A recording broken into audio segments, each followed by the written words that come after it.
नमस्कार. ड्रायव्हित भावमध्ये आपल्या सर्वांचं स्वागत आहे. रस्ता आहे म्हणल्यानंतर कुठे ना कुठे गाडी टच होणार. मग 2 चाकी वाहन म्हणा, 4 चाकी वाहन म्हणा, जिथे जिथे ट्रॅफिकची समस्या आहे, बंपर टू बंपर गाडी चालत असते.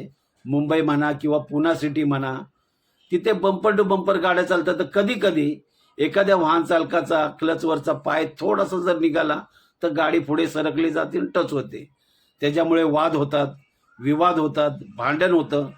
त्याच्यासारखंच इथे घटना घडली. एका महिलेला गाडी टच झाली आणि ती महिला अक्षरशः समोरच्या पुरुषाची कॉलर पकडली.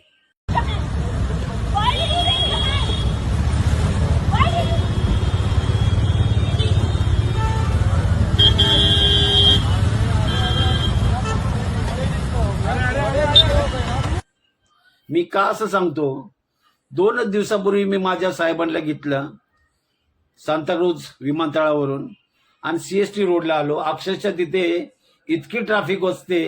तो आता नवीन ब्रिज झालाय. जो कोणी वाहन चालक त्या ब्रिजवरनं येत असतो चेंबूरच्या दिशेने, अक्षरशः ट्रॅफिक जाम असते त्या ब्रिजवर. आणि मी कुर्ला डेपोच्या ब्रिजवर आल्यानंतर माझी गाडी बरोबर लेनमध्येच होती, मधल्या लेनमध्ये. लेफ्ट साईडनी भरपूर लोक जातात, त्यामुळे लेफ्टची लाईन थोडी चालू असते. मी सिग्नल दिला राईटचा, मला राईटच्या लेनमध्ये यायचा. अक्षरशः पिवळ्या नंबरची गाडी होती आणि एकदम जवान मुलगा होता, मला वाटतं 22-24 वर्षाचा असेल. मी सिग्नल दिला, कमीत कमी 2-3 मिनिटं झाला अगोदर की मला राईटच्या लेनमध्ये येऊ दे. का तर लेफ्टने डंपर होता, अजून दुसऱ्या गाड्या होत्या आणि राईटला थोडीशी जागा होती. मी अगोदर सिग्नल दिला आणि गाडी पुढे घेणार तर त्या ड्रायव्हरनी गाडी पुढे घेतली. त्याच्याकडे डिझायर गाडी होती.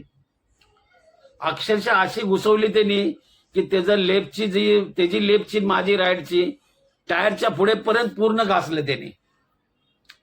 मला पण राग आला. मला सुद्धा साहेब बसलाय, मी सुद्धा रागाने उतरलो. बघितलं तर तो एकदम जवान मुलगा होता.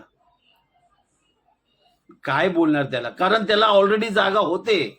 राईटला अर्धा फुटाच्या वर जागा होते. म्हणजे राईटला त्यांनी स्टिअरिंग मारलं असतं तर गाडी घासलीच नसती. पण बघितलं तर साधारण बघितलं, म्हटलं आता इथे वाद केलं तर अक्षरशः 1.5 तास मी अगोदरच ट्रॅफिक मध्ये होतो. घासली होती गाडी. त्याला फक्त एवढंच मी सांगितलं, मित्र म्हटलं सांभाळून गाडी चालव, कारण जवान होता. त्याने फक्त एकच शब्द केला की सॉरी. सॉरी म्हणल्यानंतर मी आपलं सोडून दिलं त्या गोष्टी. त्याला म्हटलं एक काम कर, थोडीशी राईटला गाडी घे. त्याने राईटला जशी गाडी घेतली तर ते बंपरच्या इथून थोडंसं मला जागा झाली, मी गाडी काढली बाहेर. बघितलं तिकडे मी माझ्या इच्छितस्थळी पोचलो. बघितलं तर थोडंसं लागलं होतं, बंपरचं काळं सफेद वगैरे झालं होतं. ब्रेक ऑइलने मी ते साफ केलं. आता तिथे वाद घालून मी काय मिळवलं असतं. साधारण 36 वर्ष झाली मी कायम ना मर्यादित स्पीडमध्ये चालवतो, आरामशीर गाडी चालवतो.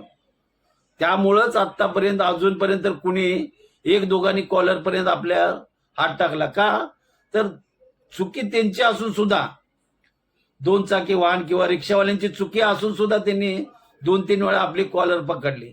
पण काय करणार, आपल्याकडे भारी गाड्या असतात आणि साहेब लोक बसलेले असतात, आपण काय वाद घालणार. त्यांनी जर 2 चाकी वाहन बरोबर जर वाद घातला, कधी कधी ते लोक हेल्मेट काढताना आपल्या समोरची काच फोडतील, लेफ्ट राईटचा ग्लास फोडतील, नुकसान आपलं आहे, वाद वाढतील, कधी काळी मार सुद्धा खावा लागेल. त्याच्यापेक्षा ना शांत राहिलेलं बरं, सॉरी बोलायचं, जाऊ द्यायचं. पण इथे तसं झालं नाही. वाहतुकीच्या नियमाकडे दुर्लक्ष करू नका. तुम्हाला काय वाटतं ह्या व्हिडिओबद्दल नक्की कमेंटमध्ये सांगा.